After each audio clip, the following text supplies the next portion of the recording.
I'm just going to turn it over to David Cook, who's again our Director of Clinical Applications, who's going to dive right into a live demonstration of the Emory Cardiac Toolbox. Okay. Thanks, Michael. So I thought we would just start with, I've got several demo patients loaded up to show. This is a SPECT with attenuation correction, and I'm showing it out of our patient manager because that's what we have available. I know that you'll be launching it out of different platforms, and that's fine. But just to highlight the auto processing, so this just is a screen to let us know that it has identified everything properly. Once I hit proceed, it will completely and totally process the study, and I can go to the final report at this point and look at what this particular study or how this study was auto-processed all the way to the final report in just a few seconds. Just to highlight the auto-processing from start to finish. So now I'm going to go back and go through these a little more slowly, but just to highlight that it is auto-processing from start to finish. So this is the non-AC study, and at this point, it's the way we kind of look at this is it's a kind of a two-step process. The technologist would process and save, and then the physician can pull up the saved results to look at that. If the physician wants to do that all the way from start to finish, that's also fine. But since it's auto-processed, then the job of whoever's QCing this is just to make sure that everything is done properly, that it did find a center, a radius, an apex, and base for both the AC and the non-AC studies, that the gated params have been processed properly. But again, the auto-processing has done all that for us, so we just want to make sure it's been done. Here's the slices screen. Again, with AC or non-AC, we're looking at short axis slices, vertical longs, and horizontal longs. There are two ways to view this screen. So you can look at the non-AC and then flip to the AC.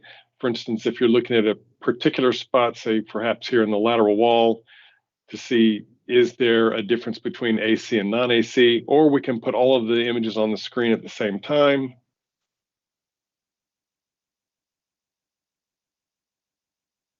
And reorder them so that you can look at stress AC over stress and rest AC over rest. And there's a preference setting that it would default to this if that's something. So it just depends on how each site wants to read, but both of those options are available. We're seeing the rotating planar projections so that one could check and make sure there's no motion, but we also do automated QC of these planar projections. You'll see that down here in the bottom corner, and you'll see that it's yellow. So there's like a red, green, and a yellow. Green would be good, yellow is caution, red would be that there's a problem. If I click on that button, it will take us to the page, and it's telling us that there are some slight issues in frame 8, and you can see that there were some count dropouts at stress, even more count dropouts at rest, and it's just identifying that there are some evidence of gating errors because there are low counts in frame 8. In this particular study, this would not be worrisome. It's yellow, it's not red, it's just a caution. But again, it's done some automated QC while we're going through the process to assure that the study is of the best quality that it can be. This is also the page where you can begin to look at the polar maps in comparison with what we're seeing on the screen to see if what we see in the polar maps matches what our eye has seen from the visual analysis, and we can do it for both the non-AC as well as the attenuation correction. The numbers are a little small here. We'll talk about that in a second when we get to the polar maps page. We can also look at the blackout as well as the how the study was auto-scored. The next thing would be to actually look at the polar maps. So what you're seeing as part of the scores is part of our image decision support. That's part of the AI tools that Michael was talking about earlier. So there's a lot of probability analysis that goes into the original numbers that don't have any decorations on them. So a score of 0 means that from the probability analysis, the computer decided that there wasn't a problem in that particular segment. That's why it scored it as 0. Wherever you see a circle, that means that the artificial intelligence system looked at the score that came out of that analysis and then changed it. So here in the inferior wall, you can see that it was originally a score of 1 that was changed to a score of 0. You can see that here also in the inferior wall. More interesting is here in the lateral wall, you can see that it was originally a 4 and changed to a 2. And so the question hopefully is, well, how did the system know to change the scores? And the way the system knew to change the scores is because it's looking at both the non-AC images as well as the AC images. So you can see in this segment, there's quite a bit more activity than there is from non-AC, and enough that the system brought that score from a 4 to a 2, very much like a physician does. A physician doesn't mentally score the non-AC images separate from the AC images. They look at all of the images together and then combine the scores and come up with a gestalt of what's going on for this particular patient. And that's exactly what the artificial intelligence system is doing behind the scenes. And so the scores that you see here we call SMART scores. And those scores are a result of the AI system that's built into the program. But not only the scores that you see here, but I brought up the report a little earlier. It has also read the study and come up with a paragraph. So it saw this lateral wall defect, some score of 6, mostly reversible. And based on ASNC guideline reporting standards, 3 segments qualifies as a medium-sized defect. A score of 6 qualifies as a moderately severe defect. And then because it's in the septal wall, because it's in the lateral wall, it's consistent with ischemia in the left circumflex territory. And so again, all that was brought out because of the artificial intelligence system that was built into it.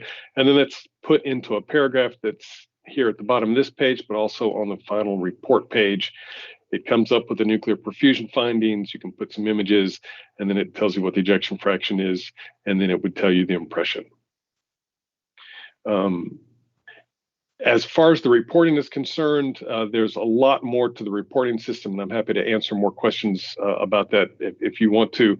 But there's a lot of, it's kind of a point and click interface, where as you're reading the study, you can set up what the general, why was the patient referred for imaging, what was the protocol that was used. This information can be entered as the treadmill protocol or the pharmacologic stress was being done. What was the baseline EKG findings? What were the stress EKG findings? We've talked about the fact that it has auto done the perfusion. If you don't agree with it, that can be changed. Was there wall motion, wall thickening? And then what was the conclusion based on that? And then all to the final report. And the nice thing about the report is if you didn't enter something that is required by the report, it's going to put a little red required just to encourage you to go back and fill that part in.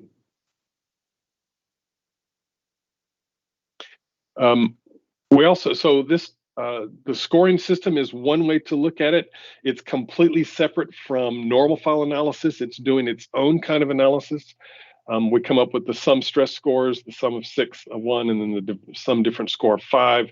Also a percentage of the ventricle that's involved. So a score of 6 corresponds to 9% of the ventricle. But we can also do this the way that it was done years ago, where we can compare to an actual normal file and look at the number of standard deviations below normal, set a threshold, and then calculate a defect. And so for this particular patient, you can see that there's a large defect here in the septal wall that actually corresponds to what the artificial intelligence system saw. And then there's a defect that is completely reversible, again, pretty consistent with what we're seeing here from the artificial intelligence system. And we can quantify the size of that defect. This was a defect that was 3% of the total myocardium, 18% of the LCX. It's 100% reversible. And so there really are 2 different ways to read the perfusion study. Now, one is the scores, the SMART scores that you see, and then the second is the kind of older, tried and true standard deviation method. We can do functional analysis.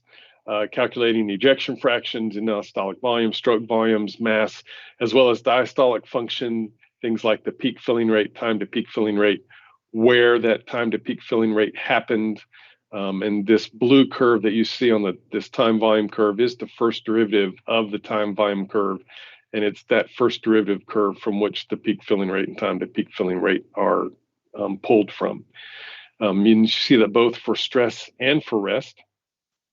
We're also showing the polar maps of thickening. So not only do we calculate the ejection fraction, but we calculate how the wall thickens throughout the cardiac cycle. And that's also submitted to the artificial intelligence system, the scoring system, and you can see that it had a score of 2, which would be normal.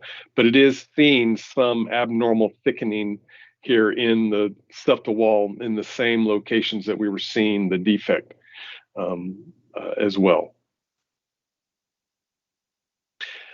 There have been a lot of publications on LV desynchrony. As Michael mentioned, we were the first to show left ventricular desynchrony and make it part of the diagnostic procedure, and you're seeing that here. So what we're seeing is the histogram of phases, and what we'd like to see, this is a fairly normal study. You'd like to see a very tight, very high histogram, and you can see the wave of contraction as it goes across the heart. So I'll actually stop it when it gets back here and we'll step through that.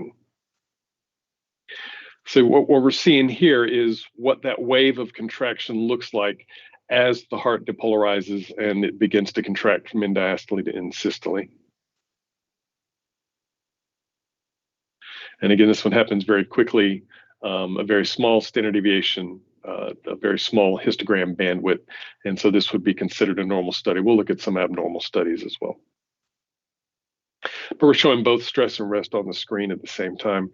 And the reason the phase polar map looks so modeled is because we're using a small scale from black to white to highlight those differences, but I can normalize it from 0 to 360, and you can see it looks like a very normal study. One of the other things I think Michael also mentioned several IAEA global clinical trials for cardiac resynchronization therapy. And one of the big things with cardiac resynchronization therapy is this patient a good candidate? And if the patient's a good candidate, then where should the lead be placed so that we're getting the best result that we can from this implantable device? And so this was just a tool to kind of help guide the electrophysiologist as they're making that decision. And for this patient, obviously, we don't need any kind of implantable device, but you want to make sure that the lead's being placed in normal myocardium, or at least myocardium that's viable and not has a defect. And then you want to place it in a segment that has the latest contraction, because you want to make it synchronize with the rest of the heart as it's beating. And I'll show a good example of that in just a moment. Years ago, there was a lot of studies on uptake of the tracer. It was really mostly done with thallium, but there were some studies for sestamibia as well. And this viability tool is just one way to look at that. And so we're actually thresholding the resting study at a set percentage. This happens to be 60%. There were papers that talked about several different thresholds, and so we have several predefined thresholds from 30 to 60%, and then of course you can change it to whatever threshold you would like. But the idea behind this was, if the myocardium took up the tracer such that it was at least greater than or equal to 50% of the counts, then you would consider those cells viable, or 40%, or whatever the threshold is that you chose. And so this is just one way of getting that. So I can set it at 60. It will tell you that, okay, now there's a little bit of a defect at the base. It characterizes that defect for you. So this was just another way of getting at, is it viable? Is it reversible? What's going on with this particular patient? Of course, we have a 3D screen where you can look at the heart beating in 3 dimensions. We're kind of seeing an opaque endocardium, and you can see, or epicardium, and you can see the endocardium inside. I can change that opacity. This is probably more for referring physicians than somebody who's going to diagnose a study, but thought I would at least show it. You can also look at the endocardium and how it's beating compared to a wired cage that's at end diastole. We talked about reporting. We can also do screen captures of any of the screens, both with or without motion. Okay, so that is our attenuation corrected study. And I think if you have questions, we can.